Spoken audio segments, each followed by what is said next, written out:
some important questions related to chapter 22. But let's be clear that for chapter 22, chemical analysis, the questions, there is no tips and tricks. You have to memorize some basic knowledge that I already have posted in my video related to must known material for IGCSE paper 2 part 2. Okay, you can look at that video, and if you memorize all the concept, you can easily get answers. You can easily answer the question related to chapter 21. Okay, at least one question will appear in the exam related to chapter 22. So I have just given you a few examples from chapter 22. We can see one by one. First of all, X is a white powder. The following tests are done. What is X? So these questions will appear in the exam related to the solubility also, and also about different types of the ions with their colors. Okay, so if you see, they are already giving you different, that okay, if you add the few drops of sodium hydroxide, the solution of X have no precipitate forms. Okay, when X is heated aqueous with sodium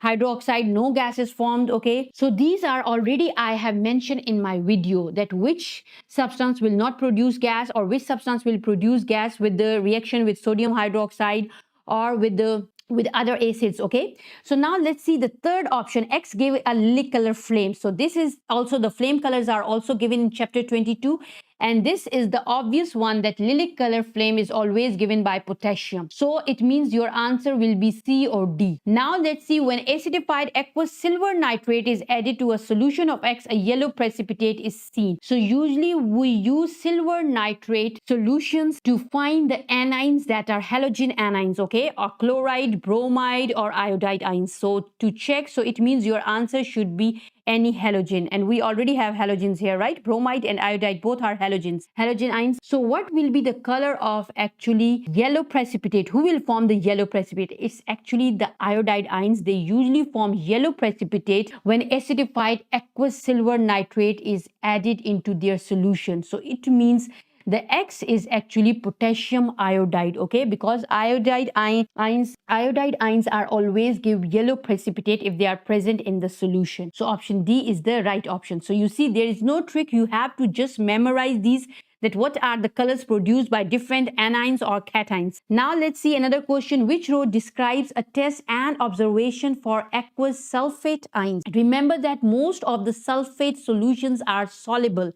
Okay, so if you want to test it and you want to test anything that has aqueous, have aqueous sulfate ions, so you have to check the formation of something that, because the cloudy, if you see the terms lime water cloudy, or a gas is produced, that is actually related to the carbonates. Okay, so this option is rejected. Now let's come towards the precipitate formation. Usually the sulfate ions, if you use the barium nitrate, usually the barium nitrate will then produce barium sulfate, and sulfate ions are actually soluble. All the sulfate salts are usually soluble in solution except for some of the option, and one of the option is barium sulfate. Barium sulfate is insoluble and it usually form the white precipitate. Okay, so that's why if you want to measure you want to check the presence of sulfate ions, then you have to check for the formation of the white precipitate. And how you can check the formation of white precipitate? That can only be possible if you use barium nitrate,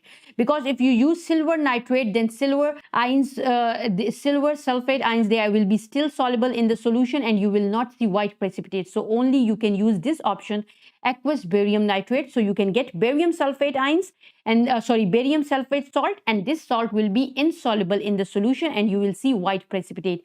So that's why option B is the right option. So you see, you have to memorize these things. I already have given you the different solutions and also different cations or anions, how they react with different solution and what will be the observations. So if you memorize this thing, you can easily answer such questions. So option B is the right option for this question. Let's see another question. Which statement describe how a flame test is done?